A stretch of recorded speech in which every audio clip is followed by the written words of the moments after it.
지금부터 한 며칠만 지나면은 1월부터 2월 21일부터 그 다음 주까지 2월 28일까지가 대구시가 새로이 정한 대구 시민주간입니다.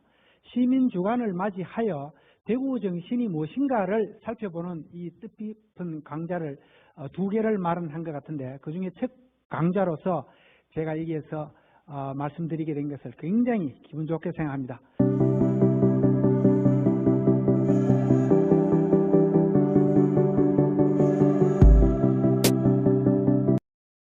저는 소속이 현재 국채보상운동기념사업회 시내의 228 공원 안에 국채보상운동 기념관이 있습니다. 거기에서 유네스코 세계기록유산 등재를 실무적으로 책임지고 있었던 김지욱 전문위원이라고 합니다. 그래서 오늘은 이 국채보상운동이 어떤 정신을 가지고 있고 그것이 왜 유네스코 세계기록유산으로 등재되었는가, 그리고 등재되었다는 의미가 무엇인가, 이런 것까지 포함해서 오늘 강의를 하도록 하겠습니다. 그럼 먼저 PPT를 보면서 설명을 드리도록 하겠습니다. 제목은 화면에 보이는 것처럼 유네스코 세계기록유산이 된 국채보상운동 기록물이라고 되어 있습니다.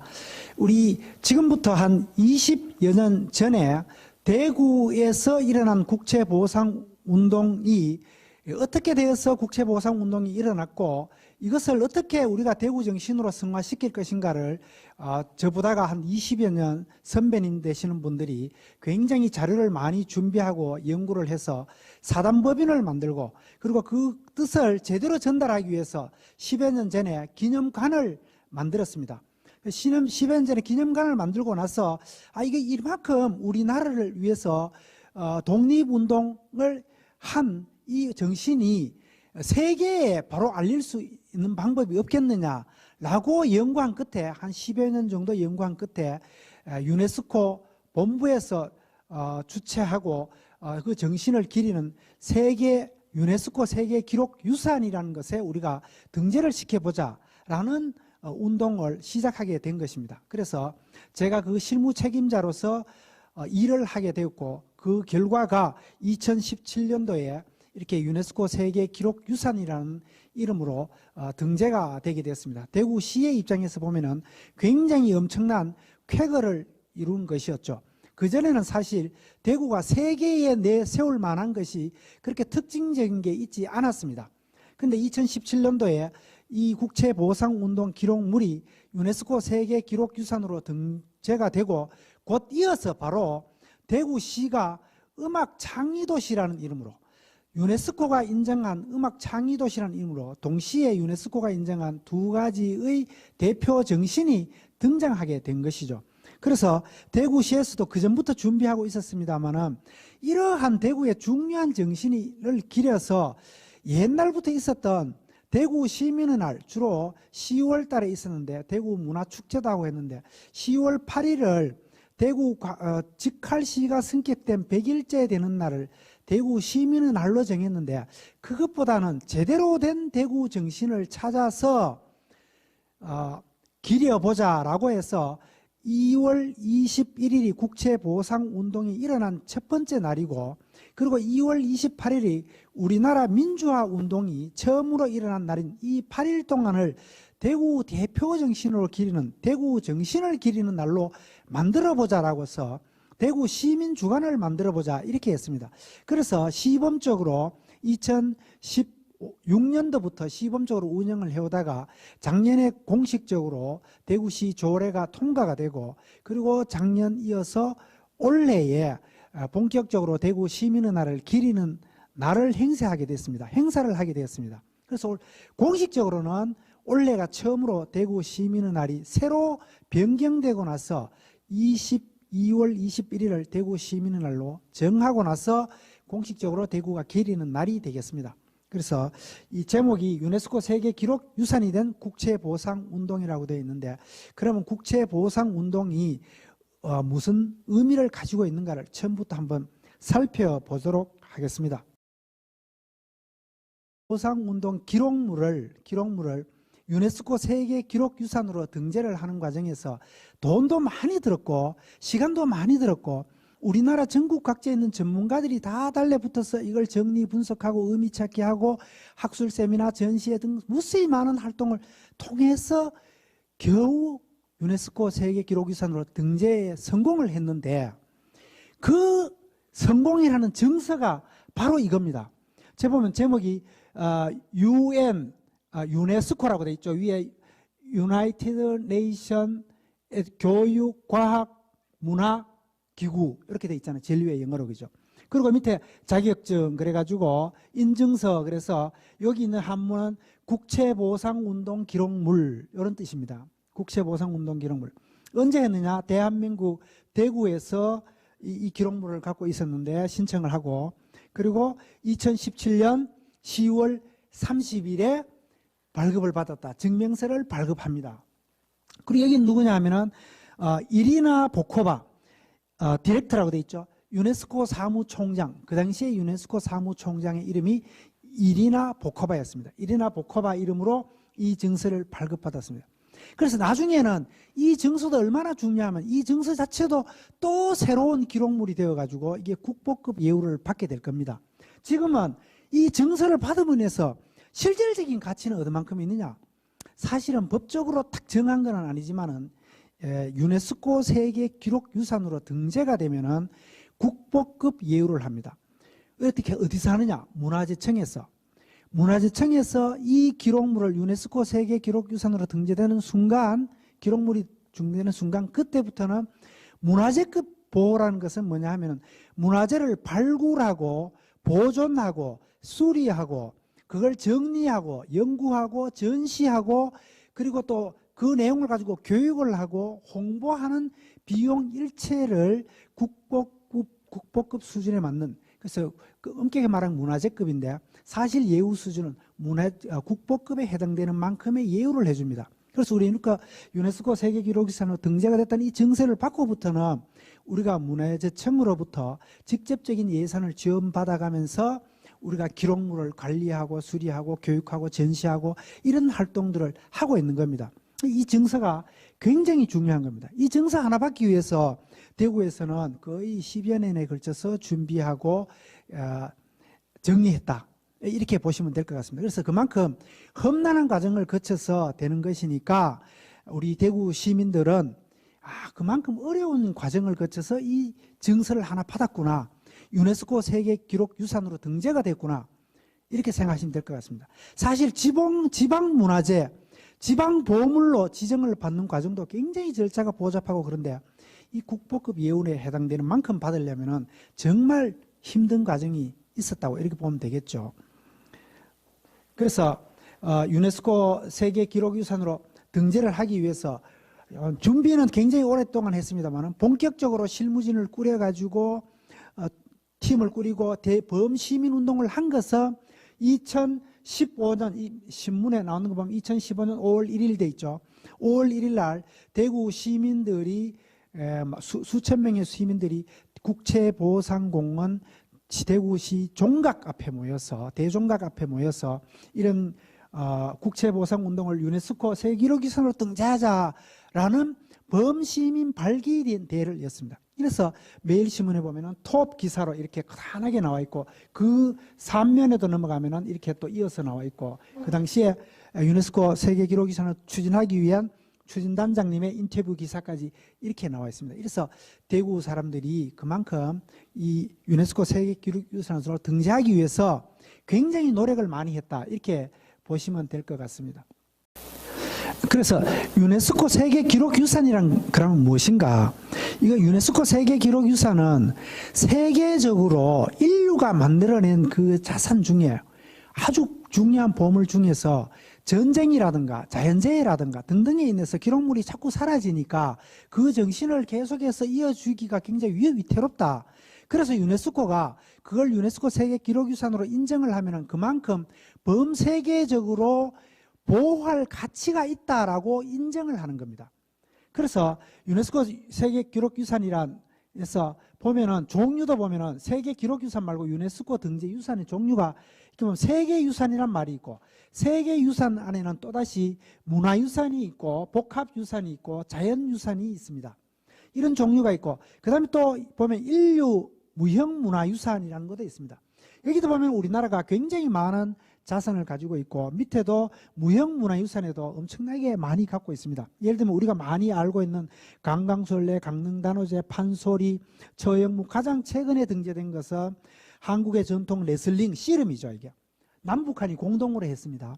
이런 것까지 종류가 있는데 마지막으로 또 한 종류가 세계 기록 유산이라는 겁니다. 그 기록적인 측면에서 유네스코가 인정할 만큼 보물이 될 만한 자산이다. 이렇게 보면 되겠죠. 그래서 현재 대표 목록이 107개국에 427건, 우리나라는 16건을 등재하고 있습니다. 우리나라는. 보면은 훈민정음 해례본, 우리 한글이죠. 그죠? 훈민정음 해례본이 첫 번째로 우리가 등재되었고, 그 다음에 조선왕조실록, 그리고 직지심체요절이죠. 우리나라에 없습니다. 그런데 우리나라가 추진해서 등재했습니다. 성정원 일기, 그리고 해인사 대장영판, 그리고 조선왕조 의궤, 독립호감, 일성록, 5.18 강주 민주화운동 기록물, 난중일기, 새마을운동 기록물, 그리고 감동을 줬던 KBS 특별생방송 이산가족 찾기 기록물, 그리고 안동에 가면은 우리나라 전국에 있는 유교 책판들을 모아놨는데 유교 책판, 그리고 조선 왕실의 어보와 어책, 그리고 조선 통신사에 관한 기록, 이런 것이 있는데 제일 마지막으로 우리가 조선 왕실 어보와 어책과 조선 통신사 기록, 요거는 한일이 공동으로 했는 겁니다. 그리고 우리 국채보상운동 기록물이 동시에 대해서 총 16건의 유네스코 세계 기록 유산이 있게 된 겁니다. 그리고 여기에 이렇게 사례를 든 이유는 여기에 있는 거하고 우리 국채보상운동 기록물이 가치로 보면, 이건 제가 그냥 자랑삼아 하는 겁니다. 가치로 보면은 한글이라든가 조선왕조실록이라든가 이런 거하고 같은 급이다. 굉장히 중요성을 인정을 받았다. 이런 거죠. 물론 우리나라를 보면 이렇지만 세계적으로 보면은 영국의 권리장전이라든가 그리고 유럽의 안내의 일기라든가 이런 거 우리 역사책에서 배웠지 않습니까? 그렇게 중요한 기록물과 동급이다. 그만큼 중요하다. 세계가 인정했다. 이렇게 보면 되는 겁니다. 그래서 굉장히 중요한 의미를 가졌기 때문에 우리가 자랑스럽게 생각해도 된다라고, 유네스코 세계 기록유산으로 우리가 등재를 했는데 등재된 주요 문건이, 우리 유네스코 세계기록 등재하기 위해서 자료를 전국의 것 다 모았고 해외 것까지 모았거든요. 했는데 총 몇 건이냐? 실제로는 한 4천여 건쯤 됩니다. 4천여 건. 현재 발굴된 게 100여 년 전의 자료들이 4천여 건 정도 되는데 지금은 그 중에서 2,475건을 선별을 해서 유네스코 세계 기록유산으로 등재를 하게 된 겁니다. 그 중에는 종류를 이렇게 보면은 국채보상운동이 발단되고 그 전개가 어떻게 됐는가, 그 기록물이 중에 발기문, 취지문 이렇게 된 거, 손으로 이렇게 썼는 거죠. 이것이 12건이 있고, 그리고 그것이 전개 과정에서 확산되고 파급되고 했는 또 손으로 쓴 기록물들이 있습니다. 회문, 통문, 보상서, 규약, 기부자 명단, 그리고 기부 영수증, 이게 77건이 있습니다. 77건. 그리고 그 밑에 일본 사람들이 국채보상운동이 어떻게 일어나고 있고 하고 이걸 탄압하기 위해서 어떻게 정부로 보고하고 했는 이 문서들, 통감부 문서, 총독부 기록물 등 122건. 그리고 마지막으로 제일 많은 건수가 신문, 잡지에 기재된 발기문, 취지문, 기부자 명단, 논설, 광고 등 각종 소식들. 이것이 제일 많죠. 2,265건. 그 모양들은 이런 모양으로 되어 있는 것들과 신문 모양으로 되어 있는 것들입니다. 다 모아서 2,475건을 유네스코 세계 기록유산으로 등재를 했고 인정을 받았다. 이거죠. 이 등재 과정에서 우리가 실제로 심사 과정이 굉장히 복잡합니다. 첫 번째로 국내 기록물 다 해가지고 문화재청이 우리나라를 대표해서 국내 공모를 먼저 합니다. 2년마다 합니다. 2년마다 국내 공모를 하는데, 그러면 전국에 있는 기록물들이 한 10건에서 15건 정도가 신청이 들어갑니다. 그 중에서 2건을 선정을 합니다. 그래서 우리하고 같이 신청한 쟁쟁한 경쟁물들이 굉장히 많겠죠. 제가 지금 뭐라고 구체적으로 얘기하면 또 다른 기관에 영향을 받으니까 우리 역사책에서 배우는 유명한 기록물들이 다 신청을 합니다. 그 중에서 심사를 해서 당당히 우리가 1등으로 통과가 되었는데, 국내 심사에서 통과가 되었는데, 심사를 할 때 가장 중요한 것들이 이런 것들입니다. 이 기록물이 세계가 인정하는 보편 타당한가, 그러면서도 독특한가, 유일해야 됩니다. 이 기록물이 다른 나라도 있고 많이 있다 그러면 의미가 없어요. 근데 이 기록물이 보편적이면서도 인류가 받아들이는 이 정신이 보편적이면서도 그 기록물이 내용이 독특해야 된다. 그리고 자료가 굉장히 많을 텐데 그걸 다 할 필요가 있겠는가? 예를 들면 새마을운동 기록물, 강주 기록물 이런 거는 굉장히 많죠. 수십만 건 됩니다. 근데 우리도 모으면 지금까지 한 4천여 건 되지만 다 필요한가? 이런 거에 대해서 다 필요할까에 대해서 굉장히 의문시했고, 심사위원들이 여기에 대해서 이제 평가를 할 때 반영을 했는 거죠. 그리고 일본의 경제, 국제 간 분쟁거리는 꺼리는 분위기다. 우리가 유네스코 등재하려고 준비하고 있는 2015년 당시에 우리가 문화재청에서 심사를 하고 나면 이제 유네스코 본부에서 또 다시 신청을 받습니다. 2년마다 한 번 하거든요. 그러면 각 나라마다 2건만 신청하게 되어 있어요. 우리 2건도 신청하는데 전 세계적으로 다 신청 오는데 거기에서도 경쟁률이 한 2대 1쯤 되거든요. 2대 1쯤 되니까 반은 탈락한다는 거죠. 그때 난징 기록물이, 중국에 있는 난징 기록물이 신청했습니다. 물론 한국의 위안부 기록물도 동시에 같이 신청했어요. 그러니까 일본이 막 끝까지 반대 운동을 하는 거죠. 왜 우리가 언제 난징 대학살이 있었느냐? 위안부 그 기록물 우리 그런 거 한 적이 없다. 부터 시작해서 막 이렇게 일본이 우기겠죠. 그래서 우리나라는 그걸 어떻게 하면은 통과할 것인가를 면밀히 검토한 끝에 검토하고 있는 과정에서 2015년도 심사에서 난징 기록물이 유네스코 세계 기록유산으로 등재가 되어버렸습니다. 그렇게 일본이 난리가 난 거죠. 그렇게는 반대했는데도 통과가 되었으니까. 그래서 그 다음부터는 일본이 유네스코 세계 기록유산에 대해서 우리 앞으로 유네스코에 이제 지원 못하겠다라는 강력한 압박을 가하면서 유네스코 세계 기록유산 중에 일본의 불리한 기록물이 올라오는 것을 반대 운동을 열심히 하는 거예요. 그래서 우리도 국채보상운동도 일본이 우리나라를 침략하는 과정에서 만들어낸 사건인데 우리가 거기에서 대항해서 독립하고자 했는 거니까 일본이 당연히 국채보상운동을 안 좋게 생각할 거 아닙니까? 그래서 이걸 어떻게 피해 나갈 것인가를 굉장히 연구를 많이 했다. 일본의 경계를 어떻게 넘을 것인가.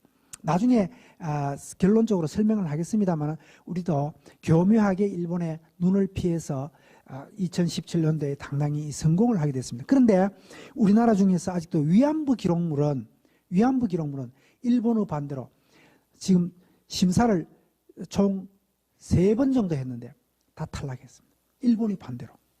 그래서 그런 거는 나중에 이제 질의응답 시간에 혹시 여분으로 시간이 있을 때 말씀을 드리도록 하겠습니다.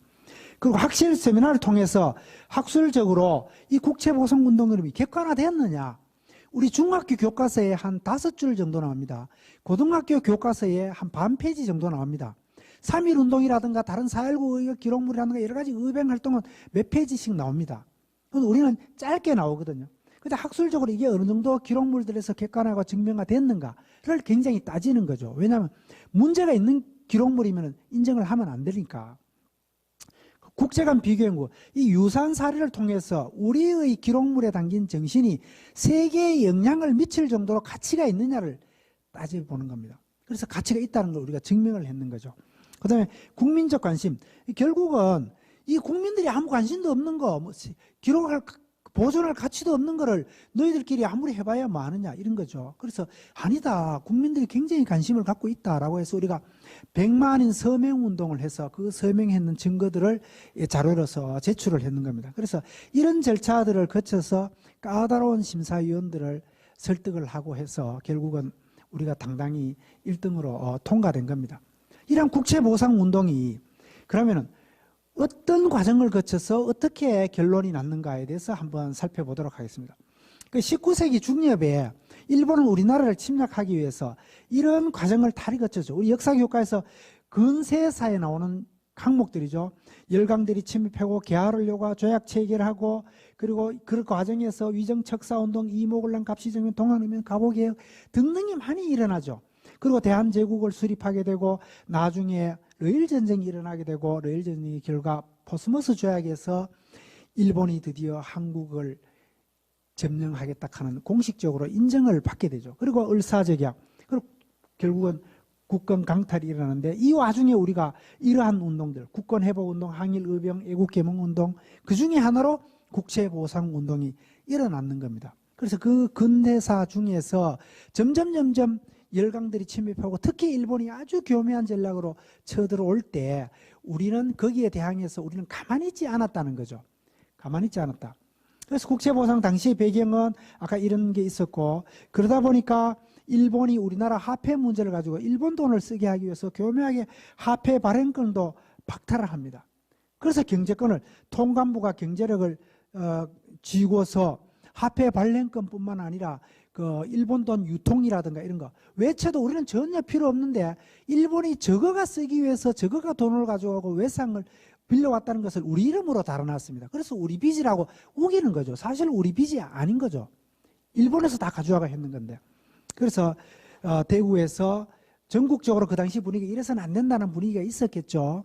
그 중에서 이제 대표적으로 대구에서 대구 강문회라는 조직이 있고, 그리고 거기에서 신교육운동, 구국운동 등들이 있었는데 일본이 이런 것을 못하게 계속 교묘하게 방해를 했습니다만 우리나라는 헌정연구회라는 이런 교육단체, 계몽단체, 그리고 애국계몽운동을 거기에서 추진을 하게 되는 겁니다. 이런 거를 그 당시에 보면은 외채가 많이 들었잖아요. 통강부 막대한 차관을 도입을 강제하게 되니까 이거를 개선하기 위해서 선각자들 그리고 상인들이 대항을 한 거죠.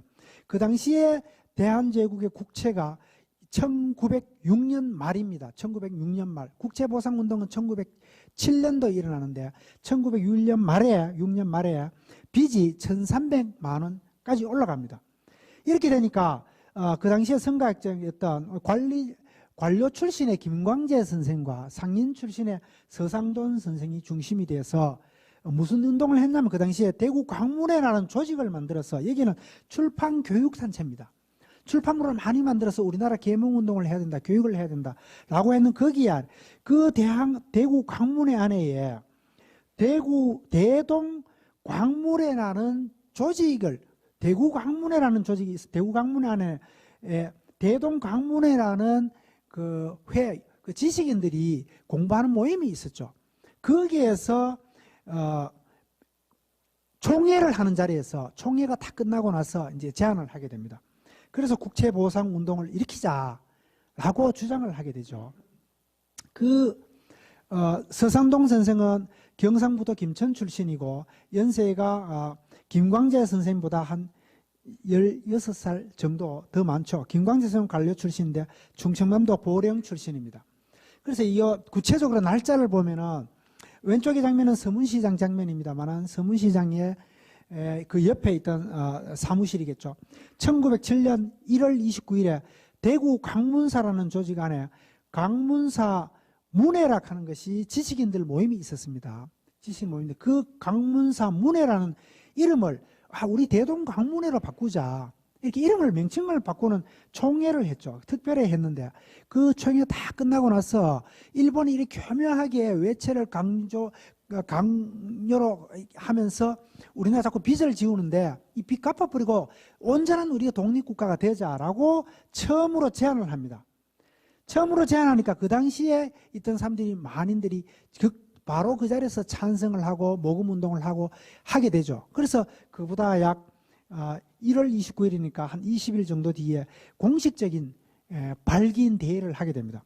1907년 2월 21일 현 대구 상공회의소라는 데 대구 미니소라는 곳에 사무실을 차리고 단년에 창립 총회를 하고 그리고 서문시장 옆에 있는 북구정에 가서 대구 군민대회를 개최하고 걸기대회를 하는 거죠. 그래서 이걸 갖다 우리는 공식적으로 2월 21일을 발기한 날이다라고 생각하고 대구 시민의 날을 2월 21일 국채보상운동이 일어난 2월 21일을 대구 시민의 날로 정했습니다. 그래서 총 부채가 1,300만이다. 1906년 말에. 그래서 1906년 말에 이 1,300만의 빚 규모가 얼마큼이냐 하면 그 당시에 1년 정부 예산이다. 물론 오늘날 정부하고는 개념이 조금 다릅니다. 주로 이제 왕실 위주로 정부가 옛날에 돌아서 예산이 투명하지 않았으니까 옛날에는. 그래서 1년 정부 예산하고 거의 비슷합니다. 1년 정부 예산도 1,300만 원입니다. 그래서 그 당시에 취지문에다가 어떻게 되어 있냐면은 이 국채 1,300만 원은 국가의 존망에 달린 일이니 갚으면 나라가 존하고 못 갚으면 망하는 것이다. 이 국민의 힘으로 이를 갚아서 국토와 국권을 보전합시다라고 취지문에다 쓰니까 이게 전국 만방국국에 신문을 통해서 잡지를 통해서 막 소문이 나고 퍼지기 시작하니까 졸지에 한두 달 만에 전국으로 다 이 소문이 퍼지게 된 겁니다. 그래서 국채보상운동을 어떻게 할 것인가? 그 당시에 단순한 논리가 아주 산술적으로 어떻게 했냐면 그 당시에 2천만 동포가 있다라고 전제하에 2천만이 약간 안 됐다고 합니다. 이 2천만 동포가 1인당 60전씩 금년하면 60전은 100전이 1원입니다. 100전이 1원인데 60전씩만 금년하면 1,300만 원이 빚이 된다. 60전 곱하기 2천만 하면은 1,200만 원이 되죠. 거기다 100만 원이 부족하잖아요. 이 부족한 100만 원은 돈을 십시일반으로 더 내는 사람이 있을 것이다 라고 취지문에다가 적어 놨습니다. 그래서 단순하게 1,300만 원이 1인당 60전만 내면 된다는 거죠. 그럼 저 60전은 어떻게 하느냐 하면은 한 사람이 1개월에 20전씩만 모으면 된다. 그럼 그 20전은 어떻게 모으느냐? 담배만 끊으면 된다. 단순 논리가 그 당시에 아마 한 달 동안에 담배를 피우는 담배값 정도가 한 20전 정도가 된 것 같아요. 이 규모가 어떤가를 비교해 보니까 그 당시에 한 달에 대한매일신보 구독료가 30전 정도가 됐다. 그러면 한 달 신문 구독료보다는 조금 작게 되었다. 이렇게 보면 되겠죠. 그래서 20전씩 곱하기 3개월만 담배 끊으면 된다. 3개월만 담배 끊으면 우리 2천만 원을 1,300만 원을 모을 수가 있다. 그럼 우리가 바로 일본으로부터 독립할 수 있다는 단순한 논리하에 아주 쉽죠. 그래서 설득시키기도 아주 쉽겠죠. 담배 3달만 끊자. 그래서 담배를 끊기 시작하게 되는 겁니다. 그래서 이 운동이 시작하자마자 대구를 중심으로 경북이 그 당시에 41개 군이 있었는데 41개 군 모두가 전부 참여하게 되고 그리고 전국적으로 몇 개월 만에 318개 군, 그 당시에 군 전체가 318개 군인데 우리가 통계를 그 이후에 다 찾아봤습니다. 기록물 정리를 다 했는데 한 개 군도 빠짐없이 다 참여했습니다. 3.1운동도 이 정도로 참여하지는 않았습니다. 그래서 318개 군이 다 참여했고 3월 말까지 전국에 30여 개소의 이 의원금, 이거는 30여 개소는 기록물에 나타난 의원금 모집소입니다. 물론은 시군 면단위까지 다 있었겠죠. 지금 발굴된 것만 그런 거예요. 그래서 4월 말까지 남녀노소 빈부격차를 막론하고 4만 명이 참여하게 되고 이 3년 동안에 일어나는 명단을 우리가 다 일일이 다 찾았습니다. 다 찾아보니까 약 30만 명 정도 됩니다. 정확하게는 원래 6월 말쯤 되면 몇 명이 기록물 갖고 있는 기록물만 발굴 안 된 거는 말고 6월 말 되면 정확한 숫자가 나오는데 현재 해보니까 약 30만 명 정도가 참여했다는 게 나오고 그리고 돈으로 따지면은 한 18만 원에서 한 30만 원 정도까지 이것도 통계가 불일치하니까 그 정도를 모금했다라는 것이 기록적으로 나타났습니다. 우리 전시관에 가면은 이 지도가 있고 스위치를 하나 누르면은 전국 팔도에서 어떻게 참여했는가가 나옵니다. 그래서 이 국채보상인데 누가 참여했을까? 보니까 맨 처음에 나라가 졌는데 국가가 진 빚인데 국가가 힘이 없어서 빚을 지게 되었는데 이 빚갚기 운동을 국민들이 자발적으로 하거든요. 그래서 고종임금도 참을 수가 없겠죠. 부끄러워서 자기가 담배 피우는 것을 바로 담뱃대를 부러뜨리면서 나도 참여하겠다 이렇게 선언을 하니까 그 당시에 관료들은 보통 보수적이잖아요. 잘 참여 안 하잖아요. 그러던 분들도 관료들도 참여하게 되고 전직 관료들도 참여하게 되고 이걸 시발로 해서 여러분들이 참여하게 되는데 우리가 알고 있는 유명한 분들은 예를 들면 안중근 의사 같은 분들은 그 어머니, 아내, 제수 등 온 가족이 참여하고 안중근 의사가 설립하고 운영하던 학교의 학생들 그리고 그 소속된 그 군 마을 전체가 이 참여하는 이런 쾌거를 이루게 됩니다.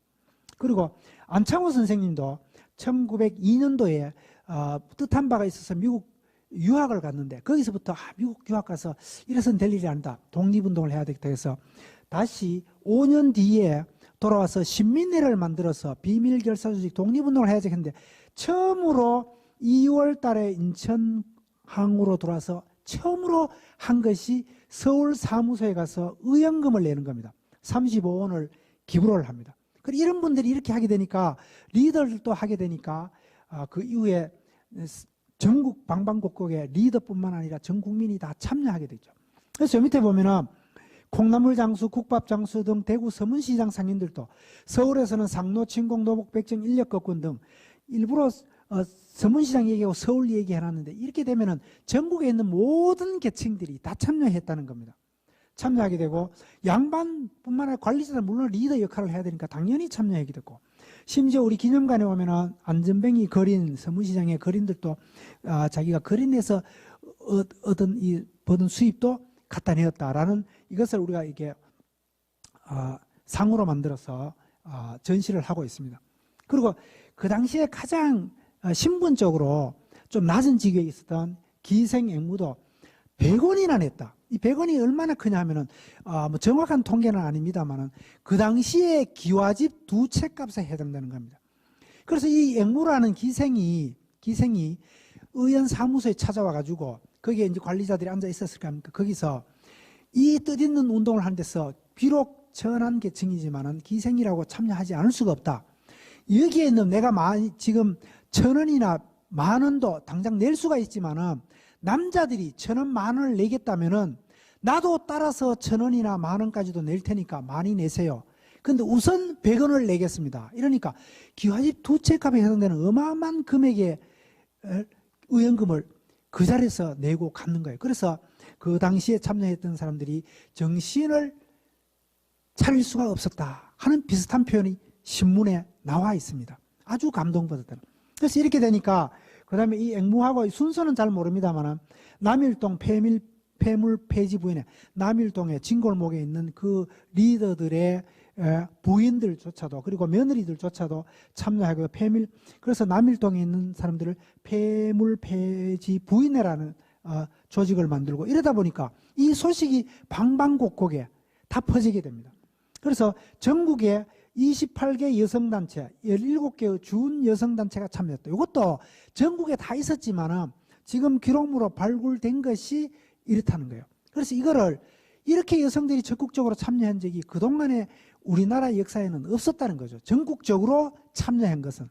그래서 이것이 우리나라는 최초의 여성운동이다라고, 전국적 여성운동이다라고 이렇게 정의를 내립니다. 그리고 이분들만 했느냐? 보면은, 프랑스 선교사, 그리고 일본 사람까지도 참여했을 뿐만 아니라 해외에서도 일본에 있는 유학생, 그리고 미국에 유학 간 사람들, 독립운동하기 위해서 미국으로 간 사람들, 그리고 러시아 블로스톡, 지금 기록물은 못 찾았는데 아마 동북 삼성에 그 당시에 우리나라 사람들이 굉장히 많이 갔습니다. 거기에 있는 분들도 참여하지 않았겠느냐. 이분들은 기록물 있는 것만 표시를 한 겁니다. 그래서 어떻게 그러면 기부했느냐, 돈을 어떻게 마련했느냐.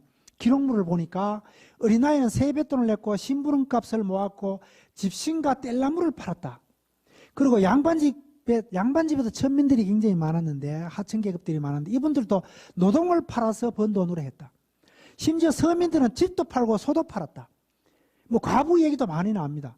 그리고 기생과 여자들은 은비녀, 폐물, 반찬도 제작을 했다. 그 남자는 금연과 금주를 통해서 기부했다. 그래서 감동적인 얘기가 심지어 도둑까지도라고 나와 있는데, 우리 기념관에 오면 도둑 얘기가 있습니다. 동영상으로 만들어 놓았는데, 충청도의 한 도둑이 아마 뭐 산적쯤 되겠죠, 산적. 이게 의연금을 모았는 것을 서울에 납부하러 이렇게 가는데 그 산에 있는 이 도적대가 나타나서 돈 내놔! 이러니까 돈을 이 보따리에 들고 가던 사람이 깜짝 놀라서, 내 이놈, 이 돈이 어떤 돈인지 아느냐? 이 나라 빚을 갚아서 독립운동을 하고자 하는데 네가 아무리 나쁜 놈이지만은 이 돈조차도 뺏고자 한단 말인가.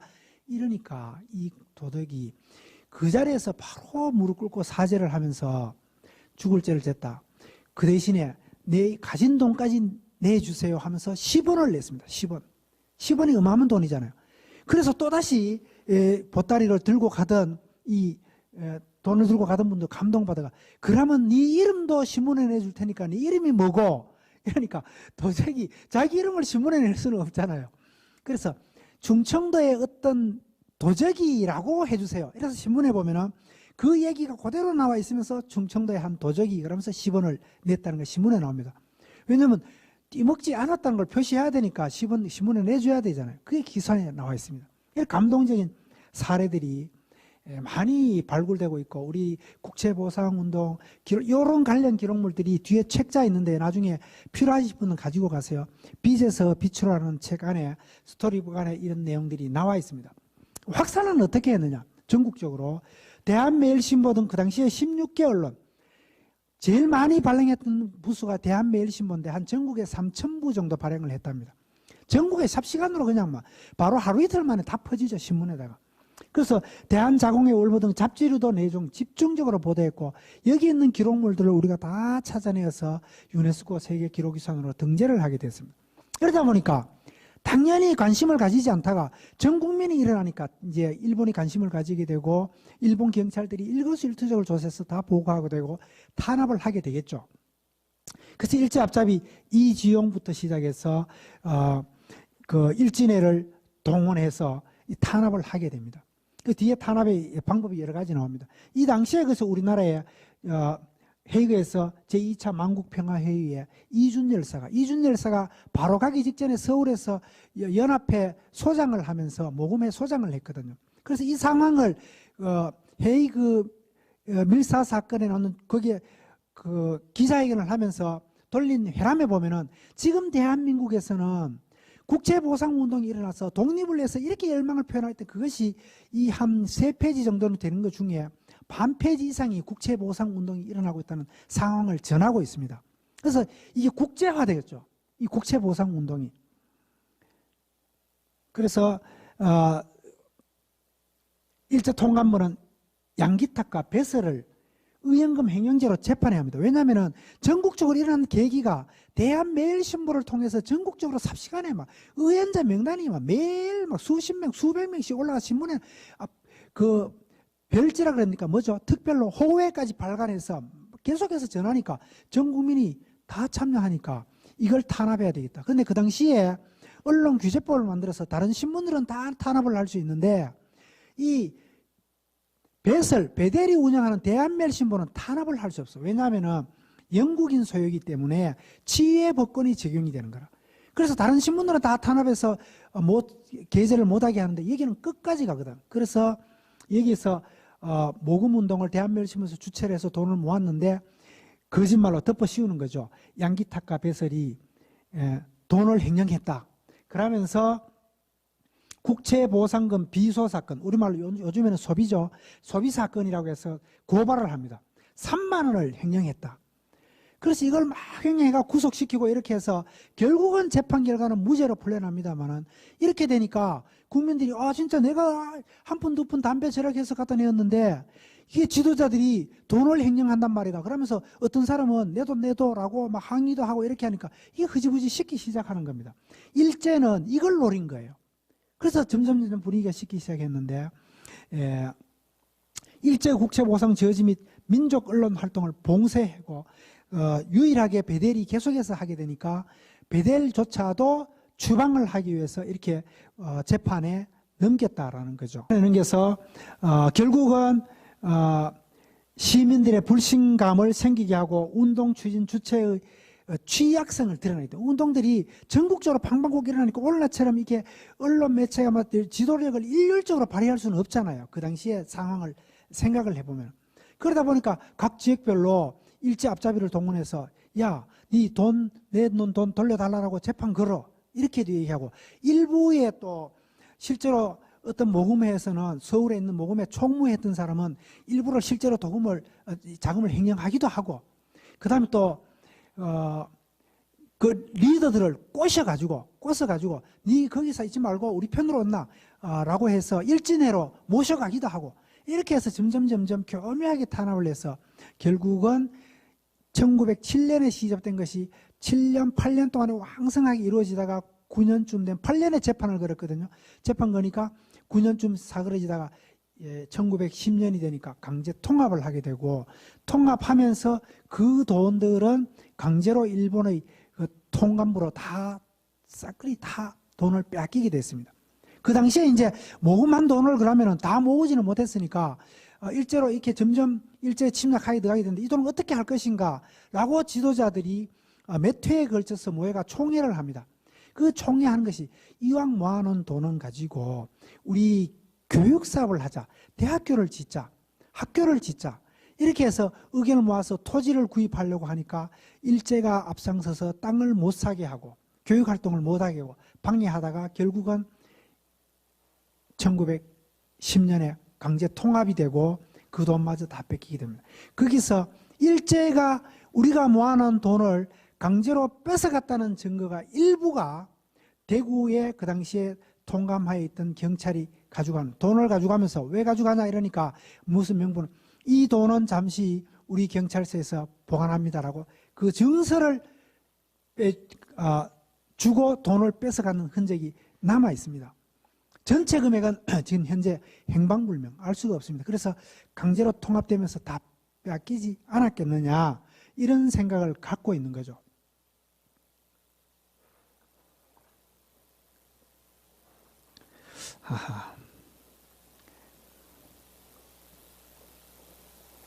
그래서 이러한 국채보상운동이 무슨 의미가 있는가를 보면은 우리 민족의 애국, 애족 운동이다. 애국, 애족이 그 당시에도 많았는데 이 일제와 관련해서 독립운동을, 일제를 물러치는 독립운동을 본격적으로 시작한 것이 사실 국채보상운동이고, 국채보상운동이 1907년에 일어날 때 그때도 마찬가지로 의병활동이 군대를 강제로 해산하게 되고 고정임금을 갈고 순정임금으로 바꾸는 시기여서 의병활동도 동시에 일어납니다. 그래서 사실상은 이 우리나라의 항일 독립운동의 시초라고도, 전국적인 독립운동의 시초라고도 볼 수 있죠.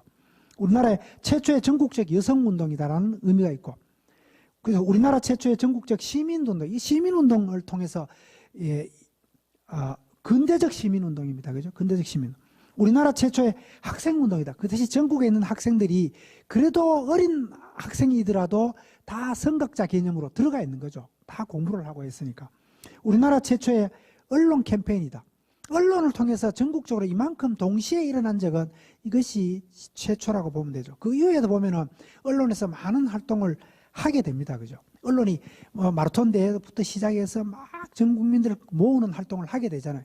사실상 이게 전국적인 언론 활동의 시초라고도 볼 수 있겠습니다. 그리고 이 운동이 그 이후에 어떤 영향을 미쳤는가? 전국적인 운동은 사실 국채보상운동이 처음이니까 3.1운동이라든가 물산장려운동, 밀립대학 설립운동, 국산품, 그 이후에 해방 이후에도 이런 운동이 계속 이루어져. 국산품 애용운동, 1997년도에 IMF 당시에 금모으기 운동, 그리고 작년에 2020년도에 대구에서 불행하게도 코로나 사태가 굉장히 심각하게 일어났을 때 전국에 있는 의료진들이 자원봉사하기 위해서 여기 몰려들고 나눔과 책임운동, 우리 이걸 나눔과 책임운동이라고 합니다. 전국에서 몰려들어서 이 대구 상황이 얼마나 심각했습니까? 하루에 최대 800명씩까지 심지어 확진자가 올라가고 이럴 때 전국에서 몰려들고, 그리고 물품 지원뿐만 아니라 금전 모으기 운동부터 해서 그다음 영호남 쪽에서도 서로 협조를 하고 엄청난 이러한 나눔운동, 책임운동을 하게 됐다. 그래서 우리는 이렇게 합니다. 금모으기 운동을 제2의 국채보상운동이란다. 실제로 금모으기 운동할 때 타이틀이 제2의 국채보상운동 이렇게 했습니다. 그리고 지금은 우리가 분위기 내부적으로는 이 코로나19 사태에서도 이 나눔과 책임운동을 통하는 것을 제3의 국채보상운동이다. 또 이렇게 의미 부여를 해서 이 맥이 비록 지금부터 114년 전에 있었던 국채보상운동이었지만 오늘날에도 영향을 미치고 있다라고 생각하고 있는 거죠. 그래서 금모으기 운동하고 이렇게 비교를 해놨는데, 금모으기 운동 당시에도 우리나라가 외채가, 이거 똑같이 국채보상운동도 외채 문제고 이것도 외채 문제인데 250억 달러 정도의 외채가 있었습니다. 그래서 금모으기 운동을 통해서 실제로 금을 얼마 모았느냐 하면 20억 달러 정도 모았습니다. 그래서 환율도 막 치솟고 이러니까 수출이 막 이루어지고 되고 거의 1년 만에 빚 다 갚았습니다. 거의 1년 만에. 세계에서 유일할 정도로 우리가 이러한 금모으기 운동을 통해서 갚은 거죠. 그 100년 전에 있었던 이 국채보상운동이 오늘날에도 의미가 있는 거다. 그 의미를 유네스코 본부에다가 우리가 설득을 시킨 거예요. 그러니까 우리가 유네스코 등재할 시기가 2015년도, 16년도 이럴 때인데 그리스 사태가 일어나서 그리스 사람들은 우리 빚 못 갚겠다. 왜 우리인데 빚을 줬느냐? 못 갚겠다 그러면서 이걸 1년 끌고 5년 끌고 10년 끌고 이래서 그리스 사태가 해결이 안 되는 거예요. 근데 우리가 여기다가 이 안을 제시했죠. 우리는 우리가 빚진 거에 대해서 우리가 비록 책임이 없지만은 책임지고 갚겠다. 국민 스스로가 먼저 솔선수범해 갚겠다. 그래서 1년 만에 갚았다. 그러니까 세계의 모범이 될 만하다. 그것을 인정받은 거예요. 이 뜻이. 그래서 이렇게 됐고, 이게 마치며 이렇게 적어놨는데, 이 서상돈의 건의로, 서상돈이 맨 처음에 발의했습니다. 서상돈의 건의로서 대구에 시작된 이 운동은 국민의 힘으로 나라의 빚을 갚아 경제적 자주성을 지키려는 운동이었다.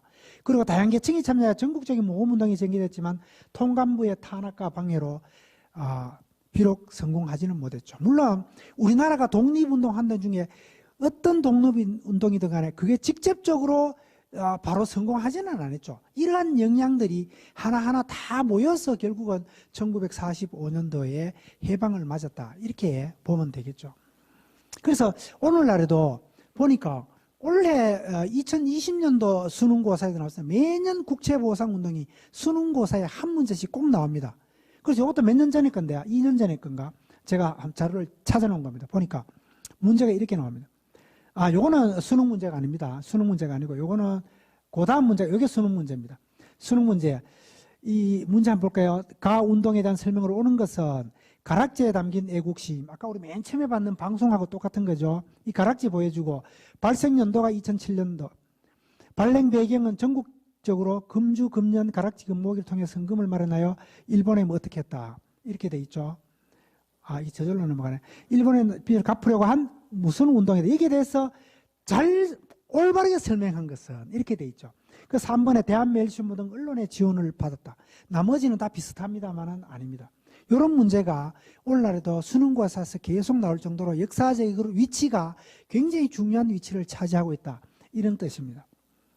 그래서 이 1시간 안에 제가 이렇게 짧게 설명하려고 하다 보니까 자세히 설명을 드리지는 못했습니다. 국채보상운동이 언제 어떻게 일어났고 이 중요성을 반영해서 유네스코의 어떤 과정을 거쳐서 세계기록유산으로 등재가 되었고 그 의미를 등재됐다는 의미는 세계화 앞으로 세계화 공유하세요의 명령입니다.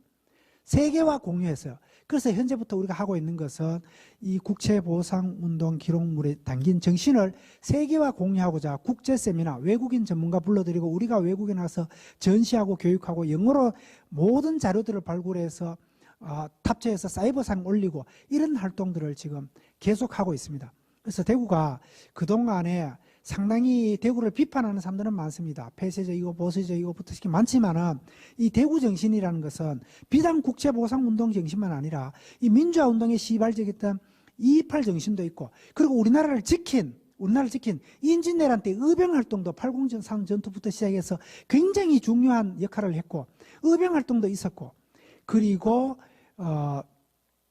그 민주화운동 그리고 6.25 전쟁 때 낙동강 전투 최후의 지킴이 활동으로서 이 대구가 그런 활동을 했다. 그 대구 정신이 담긴 의미는 다양하게 많습니다. 그래서 이러한 정신을 기리기 위해서 대표적인 정신 2가지 정신이 담긴 2월 21일부터 28일까지를 기리는 대구 시민 주간이니까 우리 대구 시민들도 자부심을 가지고 그리고 전국적으로 이 운동을 확산하고 그리고 세계로 확산하는 운동을 해 주셨으면 좋겠습니다.